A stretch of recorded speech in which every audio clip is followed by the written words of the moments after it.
Respected dignitaries, parents, and dear students, a very good morning. Welcome to Sherwood's Symposium on Emerging Prospects in Commerce and Humanities. I, Rekha Raghuram, am pleased to embark with you on a journey to explore streams that are now seizing the spotlight in education and opening a world of possibilities for students across the globe. I request Dr. Mrs. Florence D'Souza, Principal Sherwood High, to deliver the welcome address.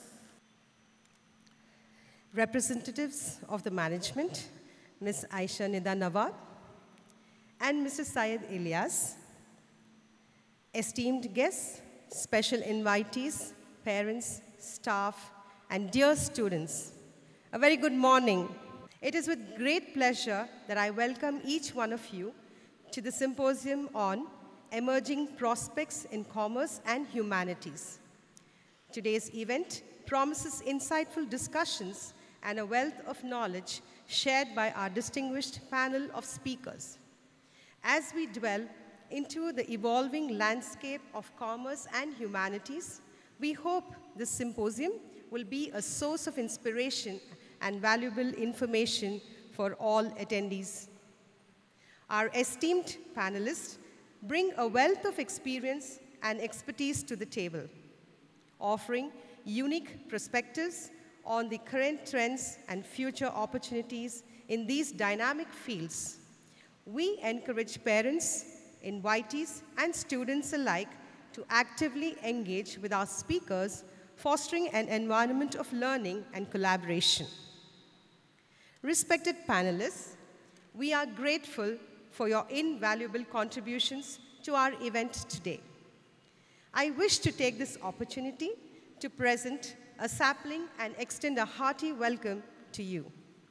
This sapling shall be presented as a symbol of growth, knowledge, and sustainability that embodies the spirit of our shared commitment to fostering a brighter future in education. I invite Mr. Syed Ilyas, Director Administration, Sherwood High, to come forward and extend a warm welcome to our panelists. As I call out the names, sir, C.A. Vinay, Mrutyunjaya, Insolvency Professional and Senior Partner, Mr. Vinay and Keshava LLP, we extend a warm welcome to you, sir. Ms. Neha Cadabam, Psychologist and Executive Director, Cadabams Group, we are delighted to welcome you, ma'am. Dr. Biju Toms, Director, School of Commerce, Finance and Accountancy, Christ University, we extend a warm welcome to you, sir. Thank you, Ilyas, sir. I invite Dr. Manjula Raman, Director, Academics, Sherwood High, to come forward and extend a warm welcome to Dr. Christo Selvan, Associate Professor and Dean, School of Business, St. Joseph's University. We are delighted to welcome you, sir. Ms. Sadhana Badrinath, Regional Head, Admissions, Outreach, South, Flame University. We extend a warm welcome to you, ma'am. Ms. Meena Wagre, Mediator, Advocate, Legal Faculty. We are delighted to welcome you too, ma'am. Mr. Kishan Satyan, Head Corporate Relations and Learning Partner, Christ Deemed to be University. A warm welcome to you, sir. Thank you, Manjula, ma'am. I am manifesting a fruitful symposium ahead. Thank you all very much. I invite Mrs. Manisha Pereira, Dean, Staff and Student Development, Sherwood High, to introduce the ISC course to be offered at Sherwood High from the academic year 2024-25 onwards and shed light on the exciting academic opportunities that await our young learners.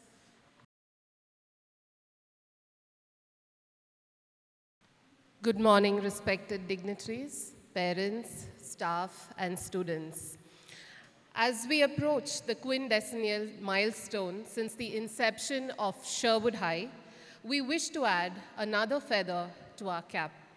And this will be the commencement of our ISC program in the academic year 2024-25.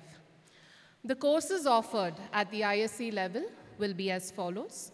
We will have 2 streams, Commerce and Humanities. Under Commerce, the stream-specific subjects will be Accounts and Commerce, and in Humanities, we offer History and Psychology. The common subjects for both streams would be English, Economics, SUPW, and Community Service. 1 elective will be offered to the students in Mathematics. Mathematics as an elective can be opted only by students who take up Commerce stream. Mass Media and Communication and Legal Studies will be an elective that will be open to both streams. We wish to keep our students prepared with the add-on courses that we'll be offering for the next leap in their career, which is securing admission for a course of their choice post grade 12. For this, we will be facilitating the following courses on campus as an after-school program or a weekend program. The courses that we propose to offer are University Admission Preparation course and CLAT coaching for both Commerce and Humanities stream, as well as the CA Foundation coaching for the Commerce stream only. Apart from the add-on programs, we also propose to offer guidance on certificate courses that may be pursued to make oneself a sought-after candidate at the university level, as well as in the job market. The admission process. Our admission process is designed to be as hassle-free as possible. The first step would be to visit the school website to gain further insight into all that we have to offer. The second step would be to fill out the enrollment form that is there at our website. You could also visit our reception and our admissions desk who will give you further insights into this. The third step would be our admission executive will share the application form via email, and on successful submission of the application form, the shortlisted candidates will be invited for a school tour and an interview will be conducted. The decision regarding admission will be conveyed via email. Candidates selected after the interview will be directed to complete the admission formalities. We look forward to your support as our journey progresses. Thank you. Thank you, ma'am. Without further ado, I request Ms. Manisha Pereira to steer the discussion on emerging prospects in commerce and humanities. Good morning once again. As introduced, our panel comprises of eminent personalities from the Commerce and Humanities stream. Before we proceed to get a perspective on what's in store for our young aspirants in the field of Commerce and Humanities, I would like Dr. Manjula Raman to give us some insights on why we at Sherwood High chose to start the Commerce and Humanities course at the ISC level.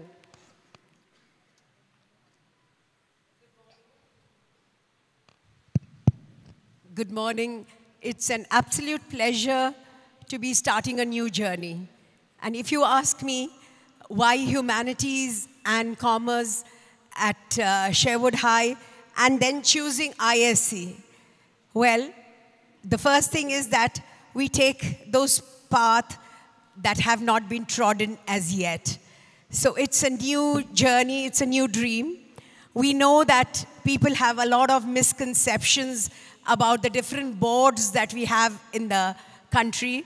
Largely the CBSE and the ICSE, and people think that one is difficult than the other, or one has an advantage of the other. I would not delve into the details of that, but why we chose ISC is because there were 2 things to it. One, it's the only global school certification today in India, which is based on the tenets of the Cambridge IGCSE, and which is recognized worldwide. That's number 1.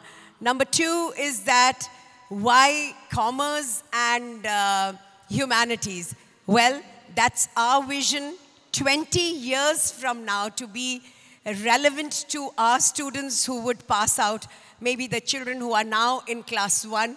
Our school will be still relevant 20 years from now for them to choose the stream which is the future of India. Like many of you would understand that we all, as Indians, we had all put all our might into STEM. But there was an E inserted, art. Why? Because we all understood that to survive in a global market, we need to have education which is global. And as India takes off to become a giant universally, we need to also keep our education at par. And that is why it's important to have subjects which are futuristic in nature: mass communication, legal studies, economics, design thinking, art, sculpture, entrepreneurship, collaborative business models, BBA, psychology, and psychology not only restricted to maybe personal psychology or career counseling, but beyond that. So everybody needs a coach today. So with these ideas in mind, we thought we will embark on a very futuristic way of looking education and giving it a fresh look. And that is why Sherwood chose to take these two subjects. We didn't want to delve into sciences. That's already a done and a course which everybody thinks is the course to go, but we feel that we are here to guide our students to the future, and that's our reason for ISC, because it is collaborative, it is futuristic, it is very specific to subjects. It gives a larger landscape to the children to study. It is content heavy. It is tough, but then it has its rewards. It makes you a master in your subject. Thank you, Ms. Manisha. Thank you, ma'am, for that. We know that the possibilities when it comes to both commerce and humanities are boundless. What are the subjects that the students who opt for commerce generally wish to specialize in? Dr. Biju, if you could share some inputs on that. First of all, thank you for inviting both of us, myself and Kishan, for this wonderful interaction. Thank you to the management and also to the special guest here, Rupinder, and dear parents. So, before I start, let me tell you something. She was mentioning about 20 years from now. That sparked something in me. 22 years back, the former Vice Chancellor and the first Vice Chancellor of Christ University took me for a walk. And I'm from physics background. I have nothing to do with commerce. So he told me one thing: what will be the fate of or state of commerce education 20 years from then? I'm talking about 2000. And I thought it was a stupid question to have asked to a science person. He should have asked that. I thought it was somewhat a mistake from his side. I kept quiet and I wanted him to forget. 2 days later, he once again summoned me. I'm very serious. You are going to drive. And it was such a big challenge, and I didn't have any, and he said, I'll support you. But let me tell you, in 20 years, whatever we wanted to write it down and we wrote down have exactly been materialized, fully materialized. So to come to your question, what are the things? And now the challenges are completely different. Post-COVID, now we have to do a complete reshaping, remapping of what is going to be the commerce and finance kind of landscape going to be. So before going into subject specifics, let me tell you there are certain very, very critical key skills, what we call it as the generic skills and human skills that need to be incorporated before embarking on a commerce education or finance education. Unfortunately, in India, we only go by science and what is that the science opportunities, but commerce and finance offers multiple opportunities. I'm very sure that fellow panelists will be talking about. Now, what are those key critical skills that you have to start imbibing, getting embedded in our curriculum before we launch on to? So these are what we call it as the conceptual skills and probably the digital skills. But to that, we want to add, of late, we are working on social skills, social and nation building skills. These are two critical skills that we have to, probably with time permitting, I'll speak. But there are certain topics, certain areas in commerce education which probably getting marginalized or sidelined in the kind of herd mentality by the universities and educationists. One key critical area we want to emphasize on management accounting. Costing and management accounting education, especially in commerce side, is going to be one big, huge driver.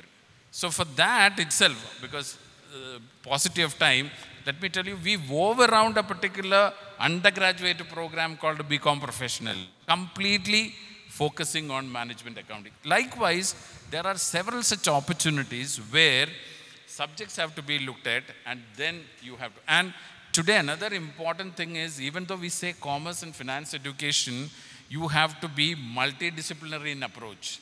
So it is not just confined to commerce and management alone. How much of even science is walking into the curriculum, how you interweave a curriculum. So there are so many other subjects which are, but one particular area I want to emphasize upon is management accounting education. Over to you. Thank you, sir, for that. I completely resonate with that because being a postgraduate in science myself, being in biology and going into school administration for me also has been a shift and a transition. And of course, I would say that the genetics that I learned in my master's, I do use it when I counsel children. But at the same time, it's very important for us to have a blend of everything. Manjula ma'am, you've seen scores of students at the school level. I'm sure there often have been some misconceptions that have been there when it comes to choosing subjects.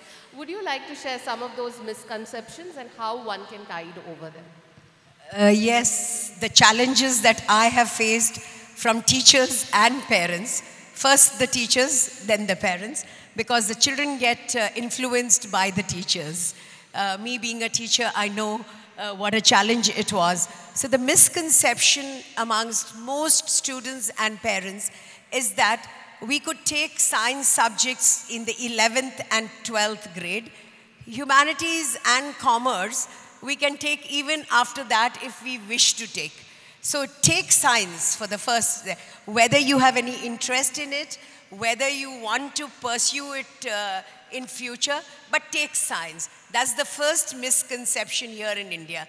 What did we do with that? We messed up the life of the child.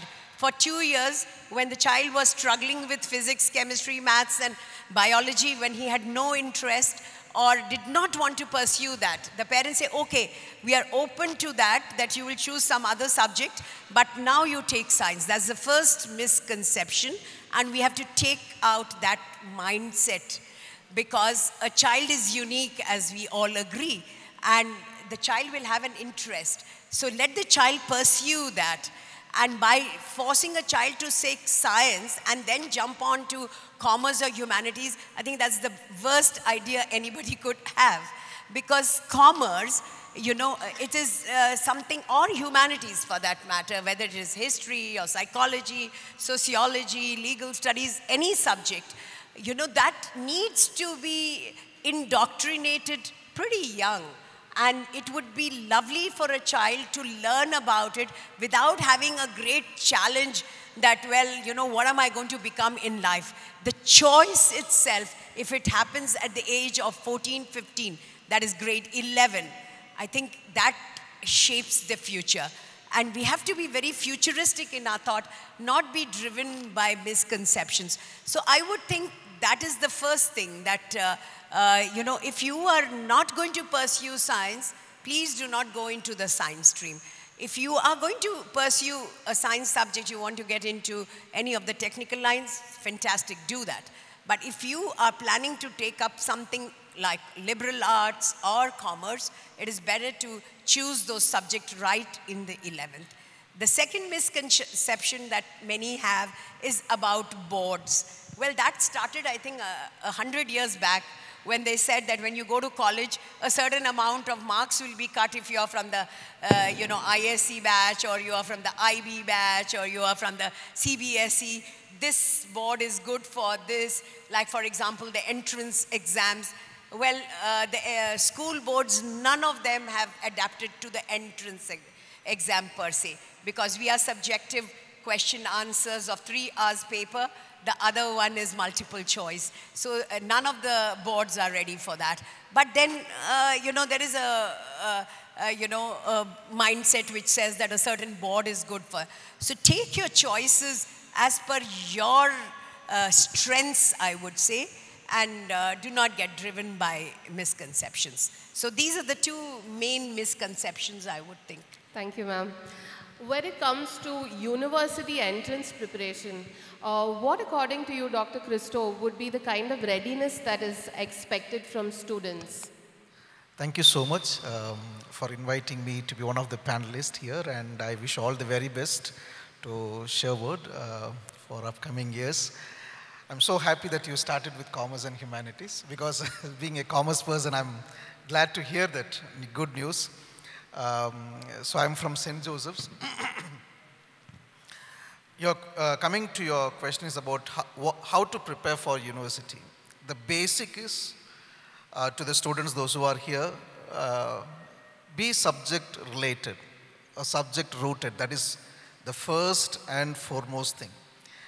Many times in what we think, only if we go to any coaching center or extra tuitions or we get more knowledge. No. From your classroom itself, no, you can get enough knowledge. And try to relate yourself to the subject. Whenever you study a subject or a particular topic, study for life, not for the examination. Many of us do this mistake. After the examination, we forget whatever we studied in the past 1 year or 6 months. If I ask some students what you studied in 8th standard chemistry book, 4th page, we do not know. Because we prepared for exams, not for life. We not studied into that. So, when you take 11th and 12th standard, you are choosing your career. You're choosing your future. So, I cannot be a playful person when I choose something. That's why ma'am clearly mentioned about this misunderstanding about the Commerce and Humanities. Today, 2 months back, I was reading Skill India Report 2023. In that, the highest demanding courses are 2. One is BCom and another one is MBA. Not engineering, not sciences. And the third one is BPharm.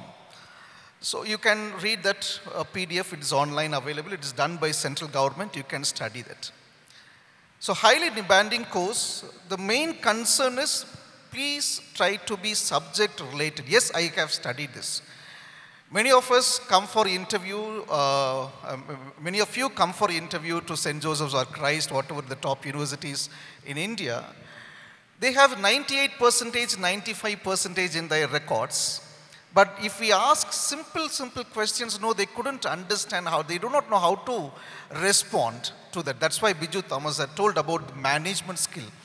When you are in an interview, how to respond to the questions, how critical you are, how you interpret the things. So try to excel in that, number 1. Number 2, about your computer skill, which is more important for your future.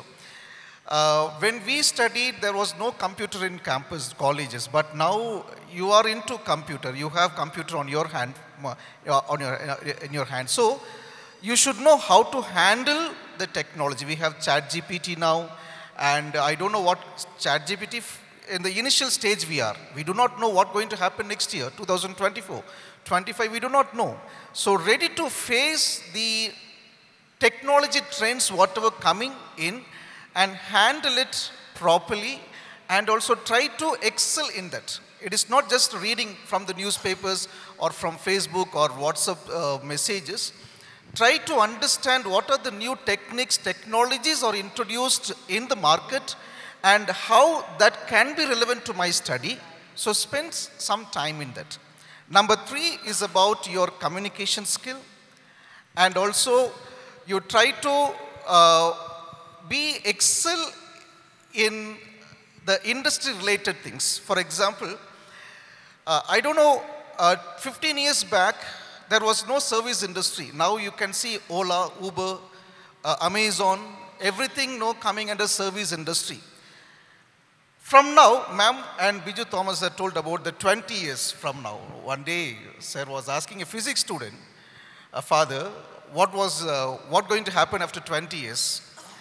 Now, those who are studying here, maybe you are out from the campus in the year 2028-29, after your undergraduate. From 2028-29, 30 years of life, maybe you retire in the year 2059 or 69. So how this world going to be in 2045, 40? How, if Sherwood can dream about next 20 years, as a student studying at Sherwood, how I'm going to be there after 20 years, what I'm going to be.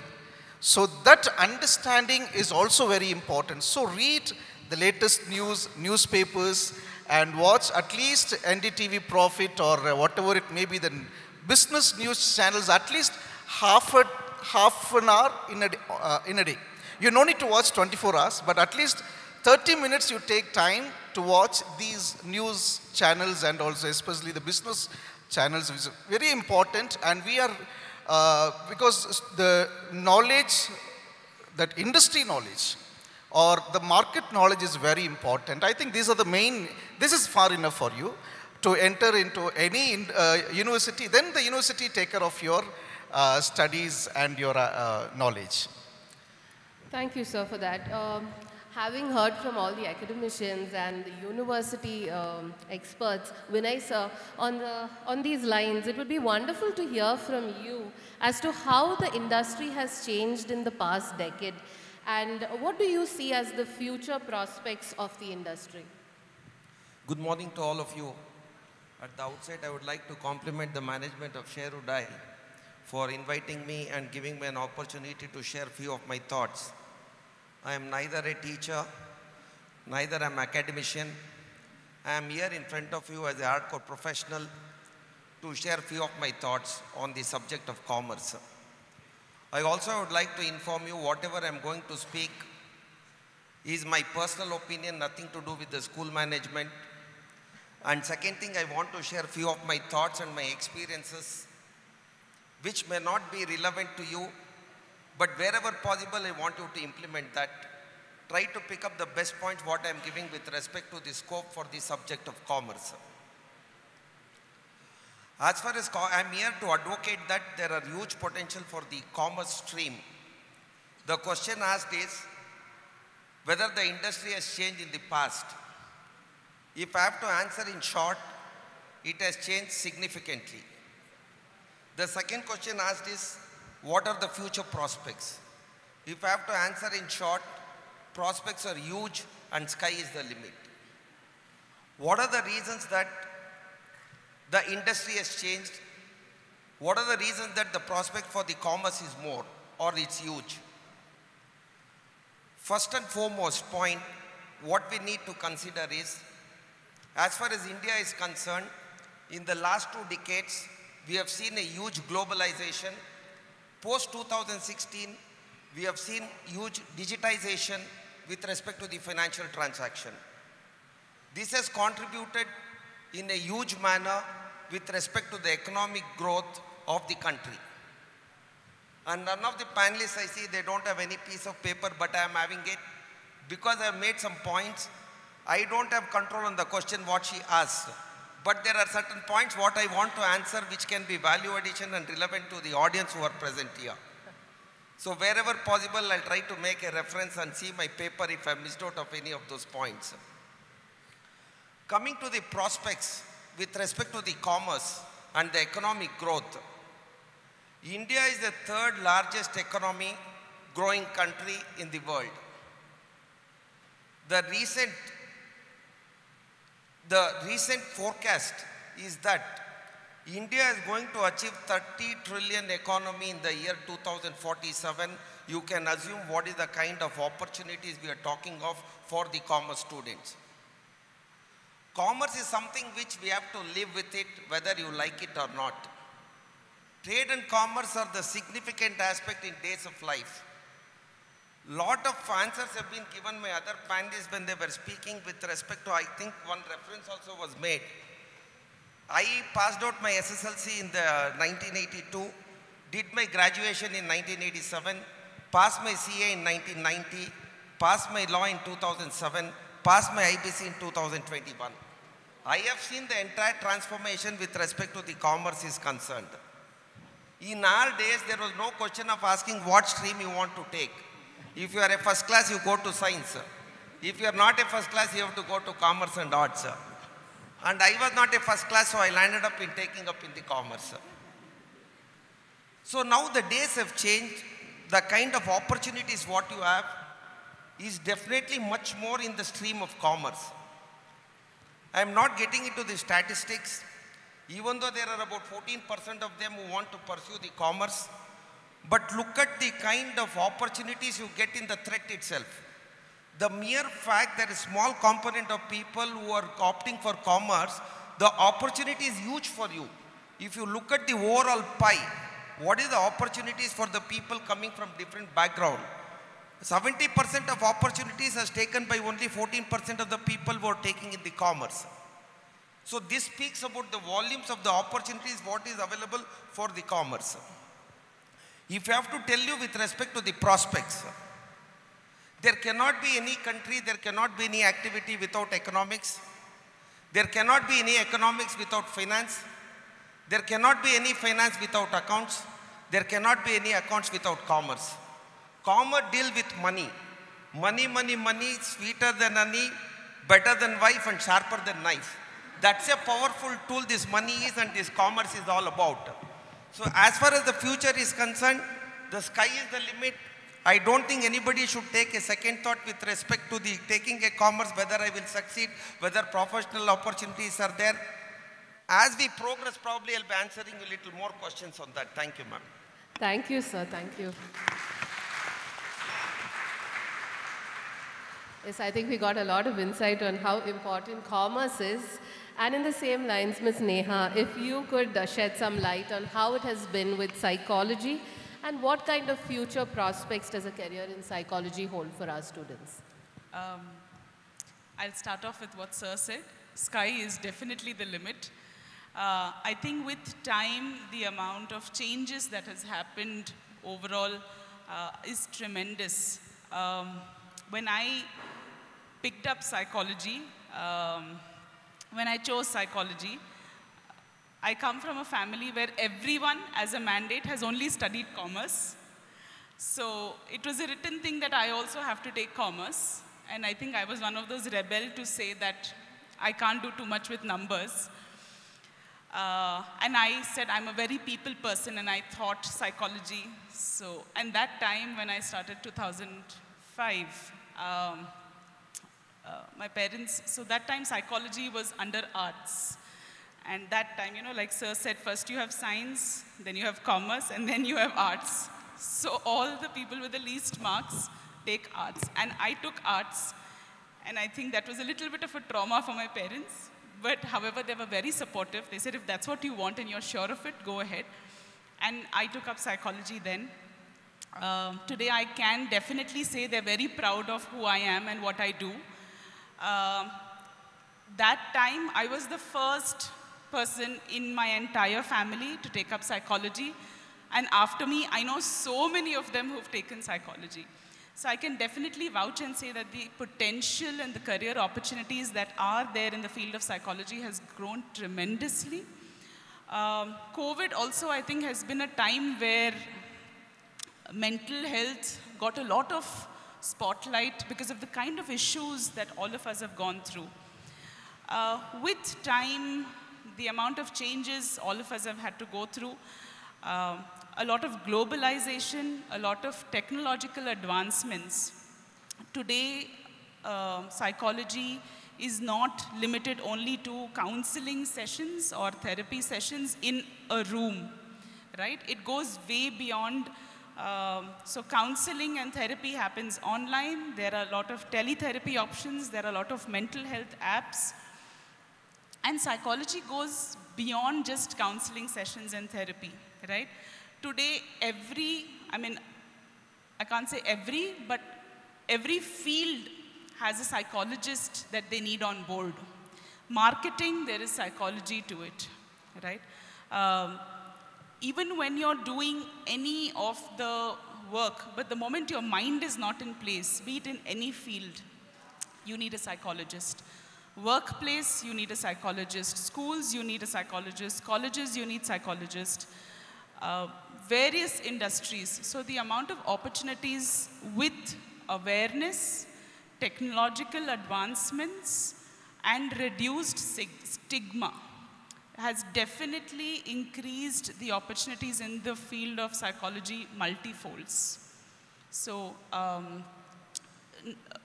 when I took up psychology, there was only psychology. Now there is industrial or organizational psychology, then there's counseling psychology, there's clinical psychology, then there's neuropsychology, and the options are way many, many more.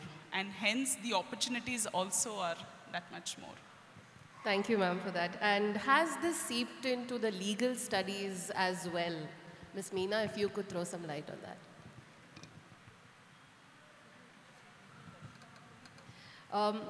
The question is, what kind of future prospects does a career in legal studies hold? Or this, has the industry changed, and what kind of prospects? Sure. Thank you for having me here. This is my favorite topic. I have been a lawyer, and thanks to ma'am, I became a teacher and absolutely love teaching legal studies. Before that, I would just like to ask the audience, what is your thought when you think of a lawyer? Somebody can answer, or I know cliched answers. The one who shouts in the courts, too smart, winning all cases. Yeah, am I right?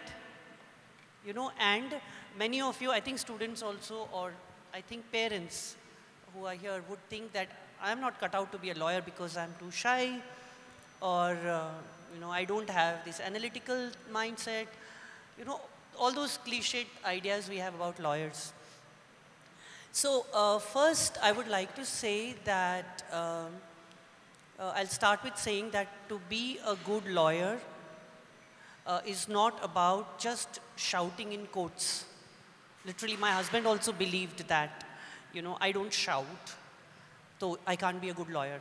I can't fight, I can't argue, so I can't be a good lawyer. But I was damn good because I was very cool and collected and I knew my subject, right? So coming to the prospects of law, I do a lot of research when I was teaching my students legal studies. I would make them do more work than I did. So I would tell them, whenever they ask a question, I would tell them, you do research. You do research and come back. Now you guys have Google, right? So they would research and come.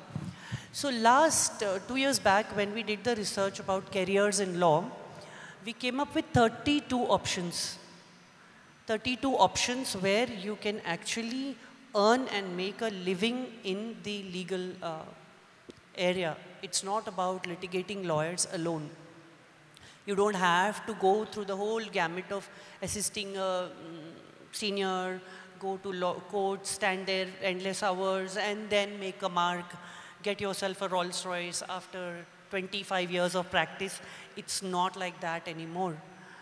Right? And like she was talking about psychology, law also is a very, very important subject that everyone must know. You know, I used to teach constitutional law to Ayurveda doctors because it was made mandatory. Trust me, they had no clue about it. They couldn't even tell what a constitution is. Many times I've spoken to a lot of science students, engineering graduates, you know, just little legal things, if you ask them, they won't know anything. It's not nice. You know, you need to know you belong to this country. You need to know what the laws of your countries are. Not everything, but at least basics, you know. So I feel when legal studies I was teaching, I realized this is so important. I should have been taught when I was in my 8th, 9th, or, you know, 10th. Though we read the Constitution, we the people of India and all, we don't actually understand it, right? But we need to know the law. So first, it's very important to know. Second is, it's a great opportunity that 11th and 12th is being offered legal studies. It's so fantastic. I won't be very theoretical, but I will share my students' experiences. Shall I? Yeah. I hope I'm not boring. I might be very excited about the topic. My students have become lawyers now, and the moment they, so when I started out, I would be like teaching and having a lot of fun teaching the legal subjects.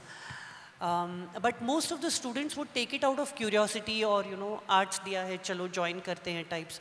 But 80% of our students, we realized, ma'am, that they were taking the legal subject, they were getting on to taking the legal profession, which I think was really good.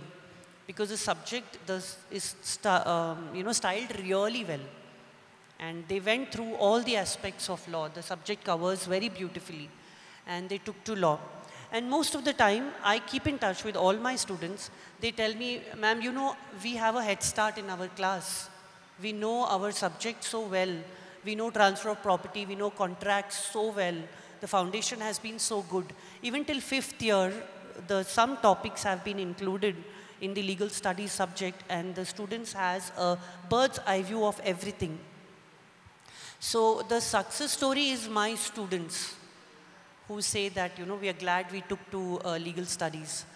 And a future of law, like psychology, like commerce, like humanities, it's really good. Only thing you need to remember is that people think, oh, we have to learn so many cases, so many years we have to remember, all that, we have to read so many books. All those lawyers who flash their libraries, no? Aise lagta hai, will we ever understand all this, remember all this? You don't have to. If you want to be good in the legal field, be it litigation or anywhere, corporate law or 1,000 things, so many options are opening and constantly opening now. You need to be a good listener, be a good, don't have to be very gregarious, loud. You can be as you are. Be damn good at the subject. Be good at the language. Enjoy the process. I think I just missed, I was listening to everyone. Yeah, you were saying that learn for the sake of learning and as a skill, not to get marks alone. And you will really either emerge as a fantastic brain with basic knowledge of law, or you may get into the stream. And who knows, we'll consult you all. Yeah, thank you. Thank you, ma'am, for that. Mr. Kishan, if you could tell us what job placement opportunities are available for students who opt for commerce? Okay, thank you for having me over here. Having worked with the corporate division for quite some time now, the opportunities are tremendous when we look in terms of it. Not only limited to commerce, I would second vouch for each and every panelist who spoke on various fields. To speak about specific to the commerce segment, today the industry, the opportunities are huge. If we look in terms of the big fours, which kind of hires a lot of students from the commerce segment, whether for audit, assurance, or taxation divisions, you have shared services which hires them for various finance operation roles, right away from financial analyst to business analyst, and you have startups who are emerging which coming to the campuses in terms of hiring them. So the opportunity is vast. To just give one of the perspective, 6 years back actually at Christ University, especially in our engineering campus, me and Dr. Toms went speaking to Father VC, and they said we would want to introduce commerce actually to the engineering students, specifically on management accounting. And we integrate, or rather the course which started over there was a minor in management accounting. Today when we look back, what we started then in terms of giving engineering students a flavor of, in terms of management accounting, a flavor of tinge of finance, or the costing functions, pricing strategies which talks about it. It helps them in their own fields. Today, some of the few companies which comes to the university for hiring, they asked for, we have come to the university specifically looking for engineering students who have the background of management accounting.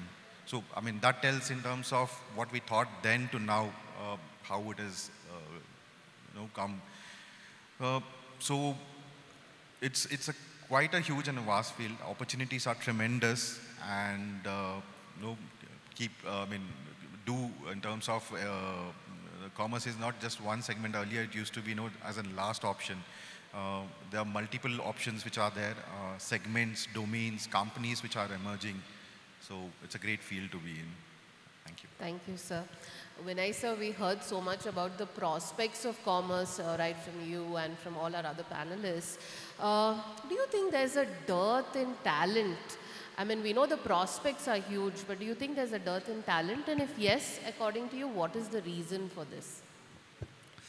The first and foremost, as far as the commerce stream is concerned, first you need to decide whether you want to pursue a professional course or you want to get into a non-professional course. Once you go to, later I'll come to the talent. First, the basics, what I would like to say. If you want to take up a professional course, what are the options available for us? Even if you Google, go anywhere, the first option comes chartered accountancy, company secretary, cost and management accountant. You can be a CFA, you can be a law graduate. I also want to concede the fact, my first love is law only actually. I am feeling terribly bad. I should have pursued my law. Unfortunately, the Institute of Chartered Accountants of India and the Bar Council will not permit you to practice both. You have to decide only one. I had chosen chartered accountancy. Very shortly, I want to surrender this and I want to get into the law because I'm in the IBC practice and that makes a lot of sense. That's something which very close to me, very challenging. What I thought the law when I was there as a school and college student, and later when I realized what the law was, it's absolutely completely different. It's very challenging, and you should catch the bull by its horns. And there are very few people in the entire law fraternity. If you are in the cream of the 20%, you are done with your life. That's a huge opportunity even as far as the law is concerned. When you don't want to take a professional course, you don't want to put so much of efforts, or you can get into the banking, you can be an insurance advisor, you can be a financial advisor, you can take up the UPSC exams and get into a government job. If not anything else, you have an opportunity of being an entrepreneur. Once you do the commerce, it's a basic skills what you require to be an entrepreneur, which is definitely given by the commerce stream. Coming to the talent, whenever the people are going for job opportunity or even when you go for an entrepreneur, there is no dearth with respect to the subject knowledge. For example, if you do a chartered accountancy course, it's very clear. At foundation level, you have a basic knowledge. At inter level, you have a working knowledge. Once you pass a chartered accountant, you've got an expert knowledge. Nobody would like to test your knowledge with respect to the strength of the knowledge what you are having. What they're basically looking at is, what is your other talent? How do you use the technology to see that you execute your knowledge? What is the kind of expertise you have with respect to managing the people, with respect to handling your superiors, managing your people who are reporting to you? What is the kind of stress you can handle? What is the kind of decisions you can make? Today, the corporate world want people who can take decision. They don't want you to run for everything to their superior for purpose of taking the decision. When you take the 10 decisions, there might be 2 which is wrong. Okay, fine, let us correct it in the future to come. But don't hesitate from taking the decision. You need to be a little more dynamic. You need to have leadership qualities, which is very much lacking as of today. Leadership qualities comes with respect to the decision making. These are the things actually what the corporate are looking for. This is where actually there is a dearth with respect to the talent. And also with respect to coming to the various curriculums, what you see today is more connected to the knowledge what you acquire. The practical experience and exposure is very limited. I don't want to demean any other courses, but I want to share this. As far as Institute of Chartered Accountants of India is concerned, though I am not practicing chartered accountancy as of today, but the way they are going to fine-tune their curriculum, the way they're trying to make the chartered accountant with the state of technology, I just want to give what is the existing scheme of education for chartered accountancy. Actually, on the 1st of January 2024, again this is going to change. As of today, we have that after you pass 12th, you have an option of taking up a foundation course. The reason for foundation course is that assuming if you are able, a capability to do the CA course. So they are going to test you at a very early stage. Because entry to the chartered accountancy is very easy, exit is very difficult. At least when I passed my chartered accountancy exam, the results was at 2%. The results were to be announced in Economic Times newspaper. We never used to go to institute to see the results. Today, the same thing, it has gone to 13 to 14% is the result of chartered accountancy as of today. So at the foundation level, they're testing your basic knowledge, whether your ability to pass the CA. Then you do your intermediary course. After that, you have a 3-year article training period where you do under a chartered accountant. There is a 50 hours of information technology training course for you. After you pass the chartered accountancy, there's general management and communication skill course for you. So this is something which is required. I have not gone into the depth of the other syllabus. So what we require as of today to get the right talent is we need to match the current day's requirement, match the current day's dynamics, what is there. And also there is a feeling in most of the case, most of the time it is exaggerated, telling that CA is very, very tough. No doubt it is tough, but it is not that impossible. Even Arun Jaitley had told in the House of the Parliament, it is very easy to pass LLB, very difficult to pass CA. And one of the frustrated students there was in a church in Chennai. The church, they had written, Jesus never fails. One of the frustrated student had written, ask him to take CA exams. This is the kind of exaggeration they do. But somebody having interest and passion, I don't think it's very difficult to do that. Even in my case, when I did my CA, there was no formal coaching in Bangalore at all. You had to go to Chennai, but we did it in Bangalore only. We used to study for 17, 18 hours per day, which you had to do if you want to pass CA. All my family members, we were in a joint family, staying in 200 square feet, 22, 23 people we were staying.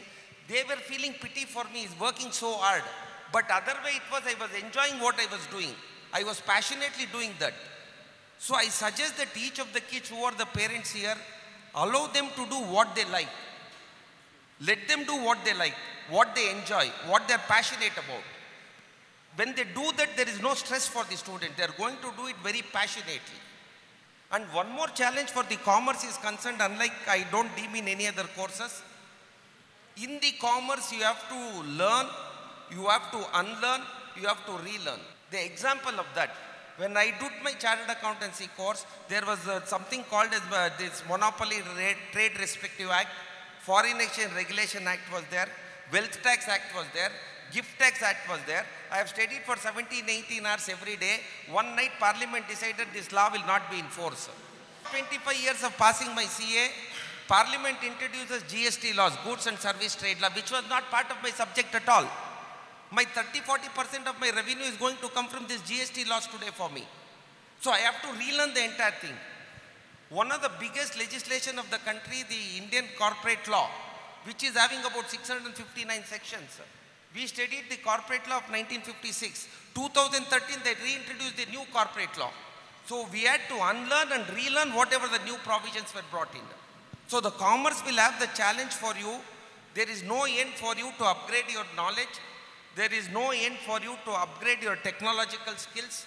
If you want to be in the race, if you want to be in the forefront, you need to have the leadership qualities. You need to fine-tune yourself to the current day's requirement. You need to spend time to update yourself and upgrade the knowledge of the current day's requirement. So this is something which is very important for any commerce student. It is not that you study for once and over. Even in case of IBC law, this was introduced in 2016 only. Arun Jaitley introduced this new law, IBC. And what did he say? Who can pass this IBC laws? Only chartered accountants who have put in 10 years of practice, company secretary put 10 years of practice, or cost accountant 10 years of practice, or a law graduate who have put in 10 years of practice, or you should have served in a senior position in a bank or financial institution. What is the age gap of the people who are writing these IBC exams? Nothing less than 35-40 years. And the age gap for people who are working in a bank and taking IBC exams, they are writing the exams at the age of 58-59 years. Nobody will pursue IBC until they retire in a senior position. So this is a very dynamic, very challenging, but it is worth taking the challenge, catching the bull by its horns and being successful. Thank you. Thank you, sir. I think The most important message here is that learning never ends, irrespective of what course we take up, and we have to keep upskilling. Ms. Neha, I think we've also had a lot of discussions on how difficult it has been to find the right talent. What do you think would be the advice you would give to our students when it comes to what are the kind of skills that they would need to acquire through their course in school and college? I think I'm very happy you asked that question. With time, the expectations from students or from people who are taking up jobs has picked up, the competition has picked up. When we take interview of students, we've had very funny experiences. I think I can write a book on that. You ask them a technical question, bang on, like you prepare for the exam, they'll exactly give you the list, absolutely right. But the moment you ask anything out of syllabus, when I say anything that was not there in the book, okay, so let's say symptoms of a particular illness was there in the book, but how are you going to identify these symptoms in a patient whom you're meeting? Ma'am, they didn't teach us this. I don't know how to answer this question. So I think the first and foremost, which is very, very important, is there is a clear gap between theory and application. What has been taught in schools, children should and look at opportunities and ways in which they're able to learn how to implement or apply this. Sometimes you don't even need a rocket science course. It's about using common sense. It's about taking the courage to answer that, oh, these are the issues, so this is how I should be able to understand or translate it. One of the great ways, especially speaking for the field of psychology, a great way is to do internships, right? Again, psychology internships are many, many more, like the job opportunities are many, many more. I'm a psychologist, I love writing, I'll do an internship in content writing. I'm a psychologist, I love marketing, I'm going to apply the law of psychology in marketing. I'm a psychologist, I love working with children, I can work with school children, I can work with special children, people with children with intellectual disability.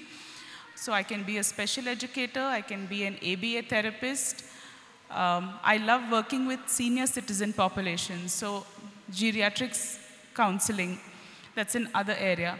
So the opportunities are multifold. So I think all the children, most of the children, let me put it that way, including me, when we were growing up, you are never definitively sure where you want to go, what you want to study, what you want to pursue as a career in totality.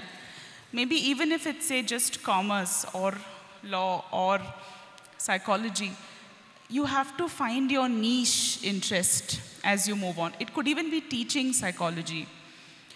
I think one of the best way for you to identify under this umbrella, where do I connect the most to, will be with experience of internships.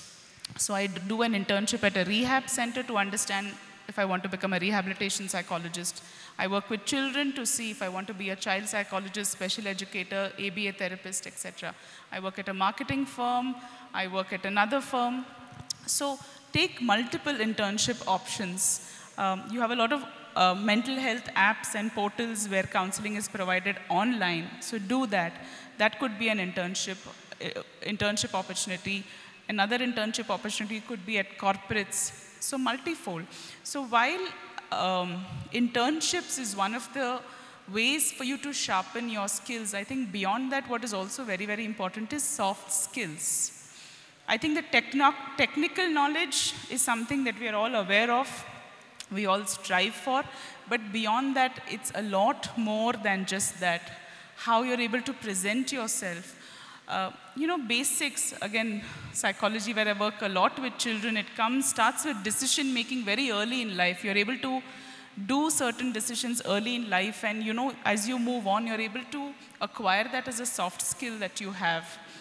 So having a presence of mind, answering a few questions, body language, so your verbal, non-verbal, all of those things to keep in mind. And I think earlier, if you're studying psychology, you only study psychology. I think today the world is not like that. It's always nice for you to expand your horizon and learn more skills. And any organization, it's a plus point. If they're able to identify leadership skills in you, entrepreneurship in you, they definitely want to absorb you even better because there is more opportunity for growth and etc. So continue to nourish and flourish your skills by sharpening it one at a time and all as a whole. Thank you, Ms. Neha, for that. So I think Ms. Neha would wanted to convey to us that internships are very important. While it's important to keep learning and keep growing, doing internships in something that we like is important. Biju sir, if you could tell us some of the new age options that are available for our students who wish to opt for commerce.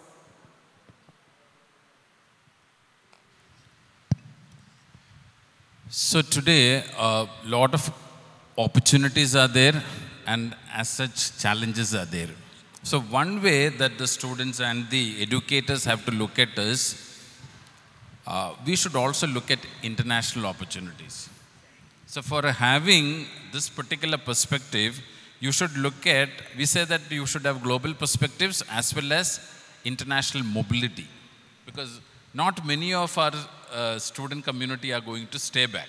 In fact, we were just taking a stock of students, what were they doing after 10 years, after 15 years. We were surprised that more of them are getting placed elsewhere. And this is mostly because how do they manage a national qualification and top it with an international qualification. So why we are saying this is, this will help them to benchmark. See, for example, when a student like who pursues a particular program in our program called BBA F&A, the student is bound to take two programs, two add-ons. One is the global certification called ACCA, and then they have two options. Either they can choose company secretaries to get a legal perspective for finance people, or insurance to get a risk perspective. Now, when the student write these exams along with their BBA, they are able to benchmark if they complete only BBA within a very small pool, say 2,000 or 3,000 students. But when they benchmark in, say, insurance or company secretary, they are able to benchmark nationally with a few lakh of people. But when they get a global rank in ACCA, 8th global rank or 4th global rank, this is a common feature now in the campus. They are able to benchmark with more than 190 countries. So that is a kind of a thing which gives them a global mobility. So as much as you provide the students with the kind of opportunities, you also should allow the students to have a global and national benchmark. In fact, for chartered accountancy, in one class of 83, we had 78 chartered accountants coming out of that class. Now we have touched more than 1,100 chartered accountants from one department, Department of Professional Studies. See, the point is, the biggest challenge that we find is not in terms of the quality of the students, quality of the faculty like us. Where do you get the quality faculty? Because when you want to do, see, federal taxation, if you want to teach, where do you get in India? So today the biggest challenge or the opportunity that, especially in deemed universities, had it not happened, it would have been worse. So in deemed universities, we have the opportunity to bring together a curriculum. And that curriculum will definitely help students for the, so going forward, let me tell you, how do you benchmark, allow students to benchmark both locally, nationally, internationally. Try and facilitate that. We are not going to train the students only for CA. No, we facilitate training. So the facilitation is a very important thing. That is one. Secondly, there are so many emerging areas. For example, We look at insurance and we look at it with a disdain. Insurance. In India, insurance coverage is only 1%. General insurance coverage. Can you imagine what would be the impact to the GDP? Sir was talking about what the 40 trillion economy that we would be. What would be the impact if we can ensure that there is availability of qualified people? So insurance could be another. And it is very interestingly, most of the students who complete insurance in our program, there are at least 1,000 students are pursuing insurance. It is not that they are going to get into insurance industry. They are joining IT sector and seeing to that they are contributing to the risk factors, risk sector, and how do they flourish. So plenty of opportunities are there. All that we have to look at is, if you are choosing an institution, look at the kind of passion and the commitment of the organization. I was really pleased to have a discussion with Manjula ma'am. See, the way they own up, it's very, very important. Because otherwise we ask the students, why do you join a university? They just join because of the brand name. You should look at not the university name, you should look at the program maybe. Where is your interest? Where is your strength? Are they matching? That is something which you have to look at. And go down to the specifics and then decide. What are the kind of opportunities? Are they getting exposures? These are the things which should be looked upon. Thank you. Thank you, sir. Thank you. Ms. Sadhna, if you could tell us what are the new age courses available for students in the liberal arts? When we talk about the new age courses, now I'll talk about our university, but this is what many private universities are doing in India. And we are saying that after the first year, actually a student towards the end of the first year, towards 9 months into the program, declares their major minor, their specializations, okay? And what we say is we have at our university, and I'm sure in other universities also, there are counselors, mentors, peer mentors, academic mentors guiding them through the process. And like in your school, you have a counseling department where you have also guided your students.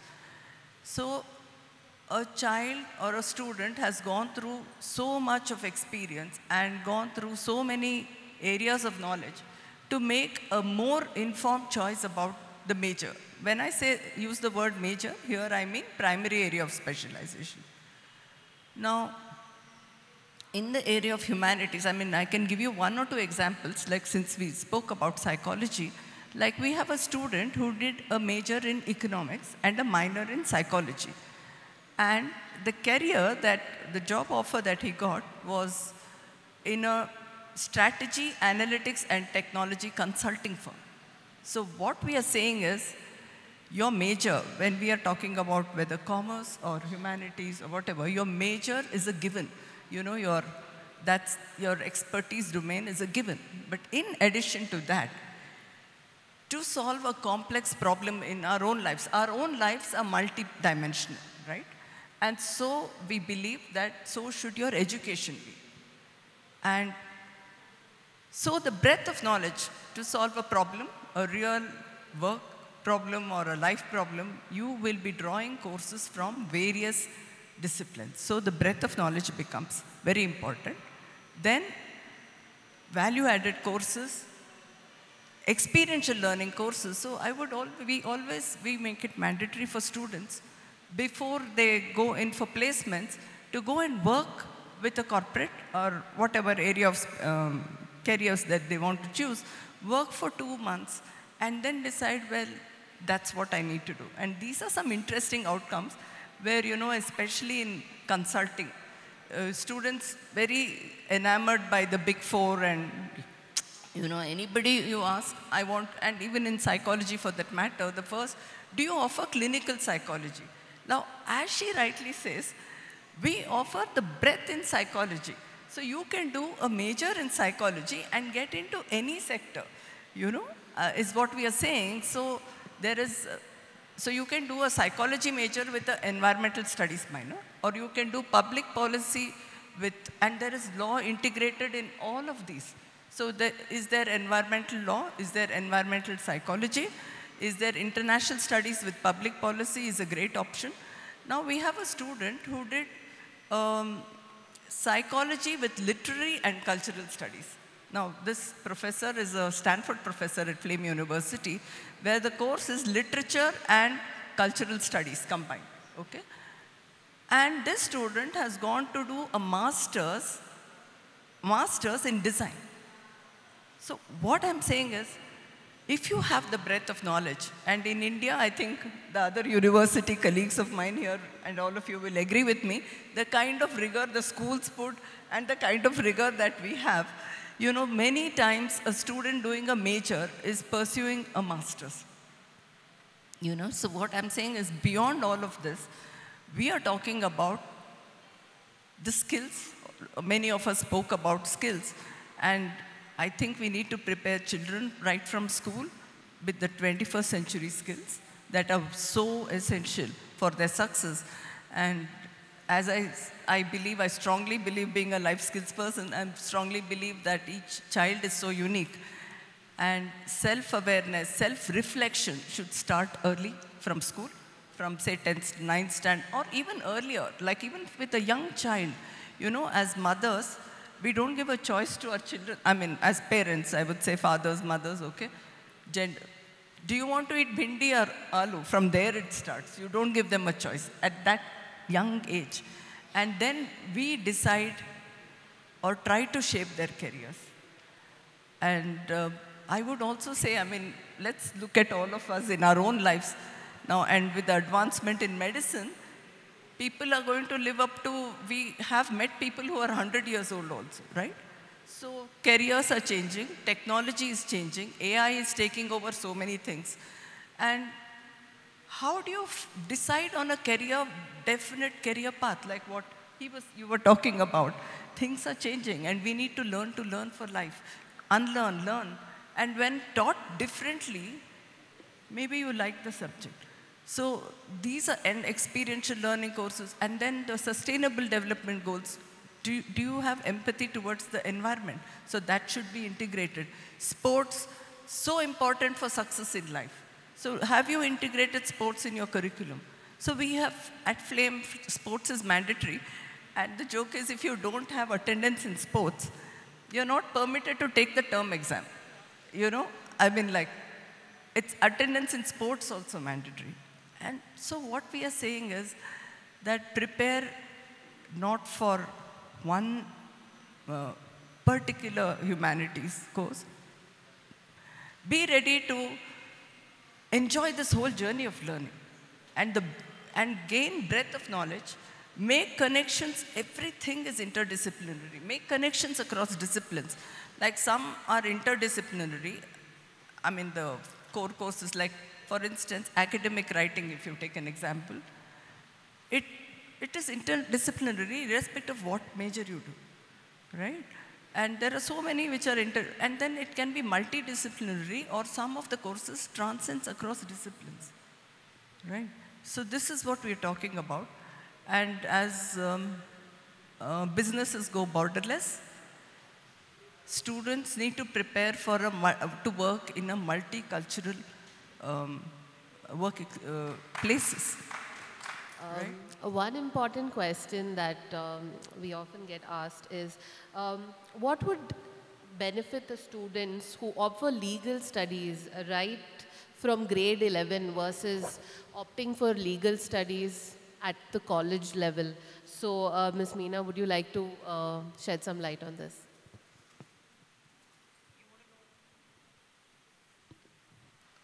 Do you think it would benefit them to start right at grade 11? Yeah. Definitely. You know, this is again, I'm speaking from my experience. When I studied law, or I, of course, studied further in National Law School, then I studied in Nalsar to upgrade my own understanding of the subjects as the subjects kept changing. I realized one thing, that learning law, the earlier it is started, the better it is. Actually, same for any subjects. And when I was teaching legal studies, I keep going back to the syllabus of the subject. It is really very, very good. It prepares a student to think law, be it constitution, be it the basic transfer of property, contracts or anything. And the same subjects are again carried on to the college level also. So I am now relevant to college because my son is studying law. I am seeing that the curriculum of legal studies is very updated, very modern. In fact, we have laws which have come up, like 1 year back also the laws are incorporated into the subject. It is that futuristic and that current. When I studied, I was studying, you know, old law, 1857, old laws, and we struggled to make it relevant. It is not even relevant anymore. But doing legal studies is definitely going to help students who want to study law further, 100%. It's going to only enhance, help you have a good foundation. You will be thorough with the legal language. You will be thorough with the how, you know, they have incorporated a lot of research work as well. You have visits to courts also. I used to do it because I am a litigant. I used to take my students to court. But legal studies, they have made it mandatory that you have to visit courts, understand how it works. They have incorporated topics like ADR, that is the alternative dispute resolution techniques, which I think is like extremely good because world is moving towards more softer solutions. It is not about going to court alone. For everything, you don't have to go to court. You have arbitration. You all would have heard about arbitration, right? Options are there, mediation options are there. Like, I'm a mediator now, and I train students in mediation. So the newer world, as the world is emerging, I feel legal studies subject has moved with times really very well. And like my students tell me, it has helped them a lot in law college. They definitely see that they have a better edge over the other students who are grappling to learn all legal terms together. These legal studies students have already learned a good sound foundation they have. Right. So, thank you, ma'am. As a closing thought, I'm sure our parents and young aspirants could do with some good advice on making the right career choice. So what strategies or mantras do you think would work in today's day and time, if we could hear from all of you? I'll just say one thing. Be future ready and not job ready, because we need to prepare children to be future ready. And of course, we can discuss this, but I think I'd like the opinion of all the panelists here.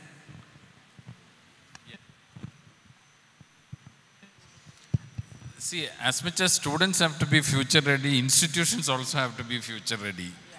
See, at the university now, we are thinking about something called the University 3.0.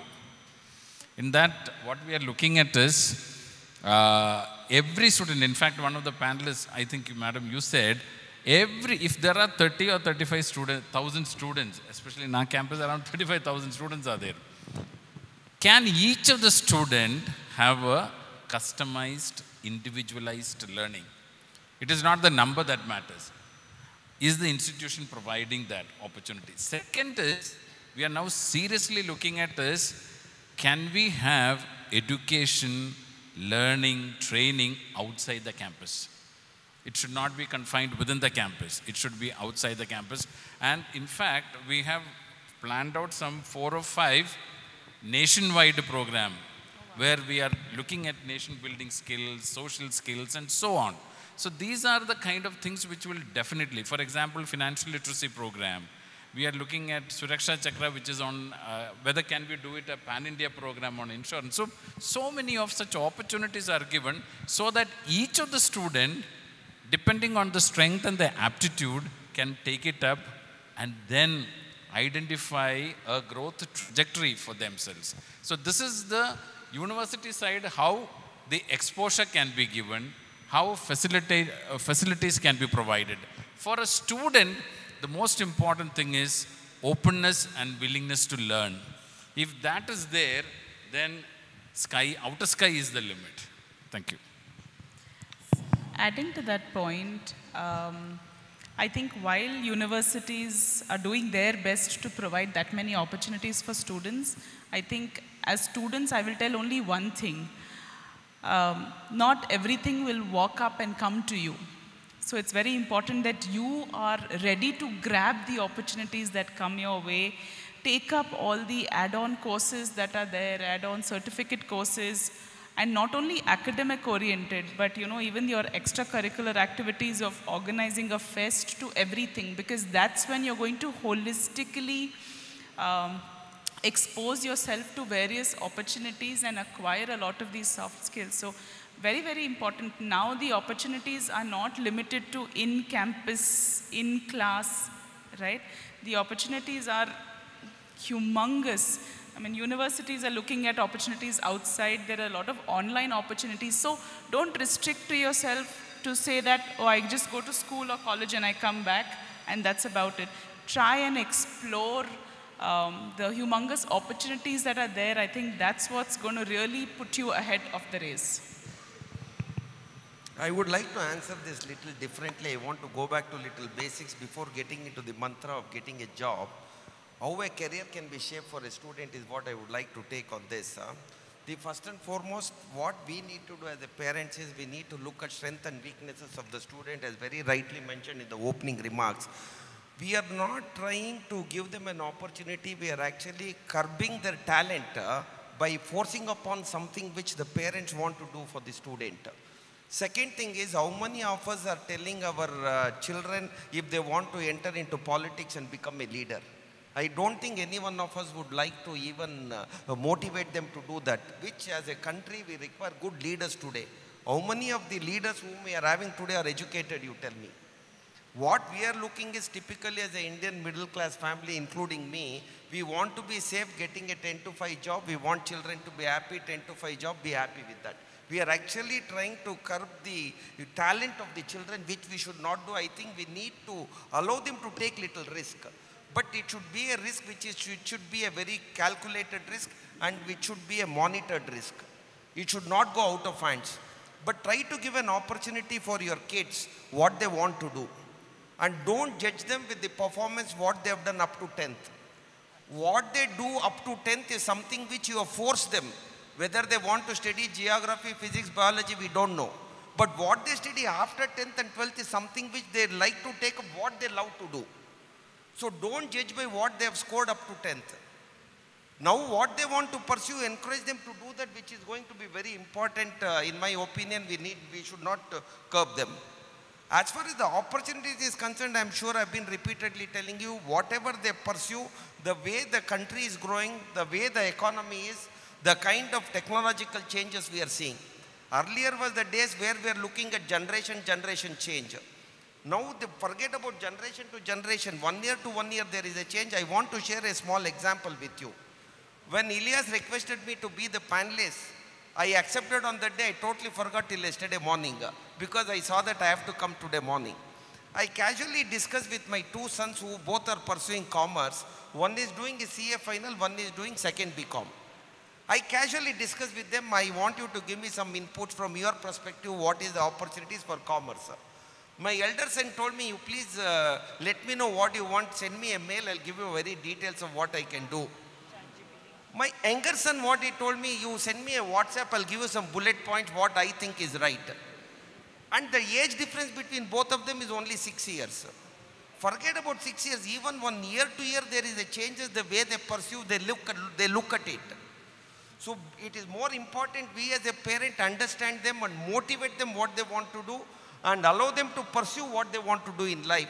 That is the biggest contribution what we'll be doing to our children, in my opinion.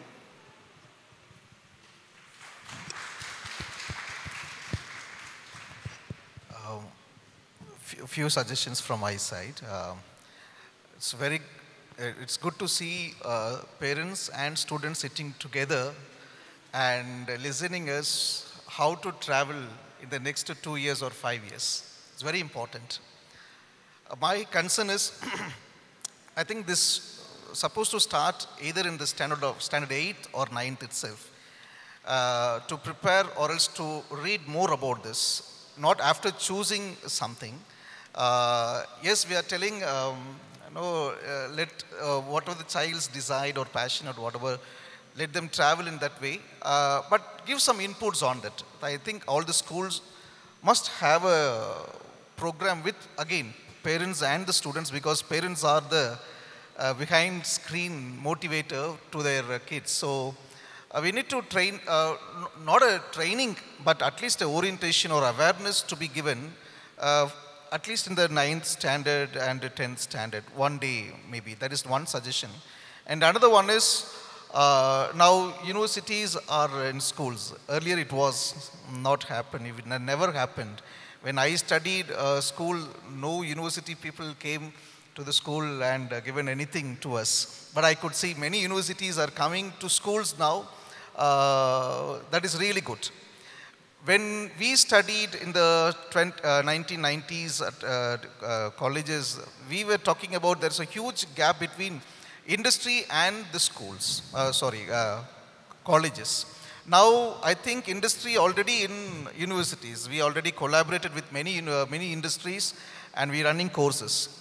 But now we could able to identify there is a huge gap between schools and the universities. I think that bridge to be filled. And in that sense, we can have some kind of collaborations, and also we can have some teacher discussions or orientation program or kind of development programs between universities and schools. I think, sir, also when we spoke in the last meeting, we were discussing about that. We can have some kind of collaboration between schools and the universities and colleges. That's really an eye-opener for school teachers, and also for us also, we can understand what is happening in the school level. That is another suggestion. These are the two major suggestions I would like to share. Thank you, sir. Manjula, ma'am? Yes, I'll close the discussion with the first thing is, I think as a school leader, I think all of us have to reinvent ourselves.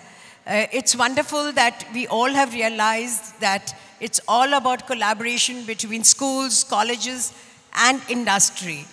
Earlier, I think we would only think about a school when we reached the 12th grade. Now we have colleges, as said, coming to schools to represent, to talk about the different courses that are available. The second is that most of our students will have mid-career changes, maybe after 5 years or after 3 years into one career. They would be choosing different, options of taking up a career. So it's so very important that schools are futuristic enough to at least give them the flavor of different options that there are there. For example, as a school, we think culinary art, public speaking, mediation, something in mass communication. If that a little bit of that flavor is given to them, they understand pretty young that, well, maybe this is what I want to be. And even if they are pursuing a very, very conventional career and a pathway to their learning, I think the school would have done them a great favor. The second is that as teachers, we ourselves have to be absolutely updated on what the young students that we handle want.